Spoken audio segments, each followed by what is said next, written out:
Okay, let me share a little bit about what I'm about to do. And in order to do that, I need to go downstairs.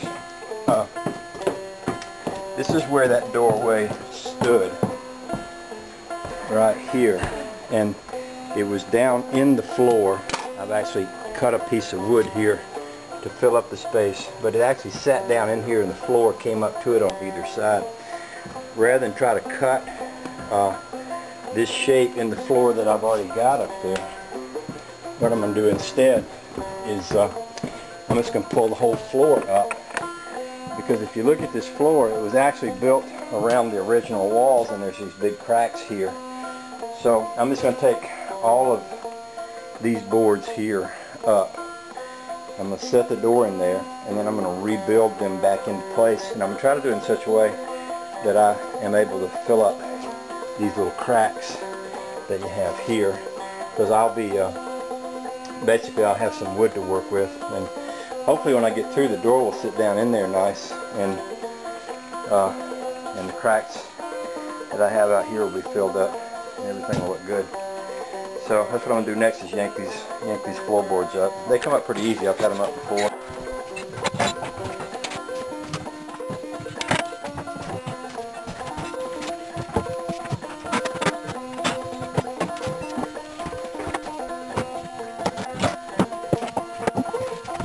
Okay, this is done, and while I was here, I went ahead and sawed a hole in the floor so that I could lift this up and see what's up in here. One of the nice things about this camera is that it's kind of a rotating screen, so that I can literally slide it right down in here, and then you can see the beams. I don't know how well you can see them, how much light you have. I've got my head up in here with a flashlight. I'm studying the big beam that goes by the chimney. I believe it goes wall to wall here with no breaks. I'm going to be pulling up the floor in the bathroom and looking at it from the other angle in there. But I'm studying it because this beam that runs right here sits on top of a wall.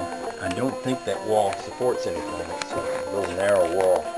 And I'm going to take a section of it out, and I just wanted to study this beam, which is, it's a good 3x6 beam, so it's big and plenty heavy.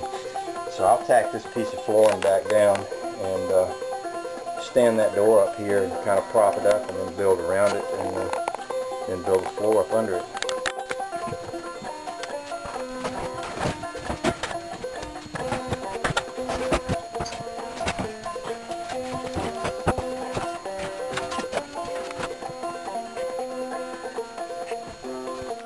Okay, basically the door is in. When I say it's in, it's not attached. I've got it wedged at the top and wedged at the bottom, and it's level, so that the way I wanted it to work is when you open the door, it stays open. It doesn't close where you have to put something in front of it. And I want it to close like it should, and open like it should. That's the way a door should work. And keep in mind, nothing's level in this house. It's off kilter with the ceiling, and it's off kilter with the floor. It's probably off kilter with both walls too, but I'm going to make it look good. And I left it a little wide on this side, so I got room to put my light switch back in here. So I'm going to go down and have some breakfast, then I'm going to come back and attach everything firmly and put the floor back in. And oh, y'all missed part of the fun a while ago. I stepped through the hole I made in the floor. You know what's going to happen. Anyway, I'll let that stand there, go have some breakfast, and I'll come back and we'll finish putting this thing in here, right? And that'll be awesome. Here's a little bit of how it looks from the outside. Woohoo! It's going to be good.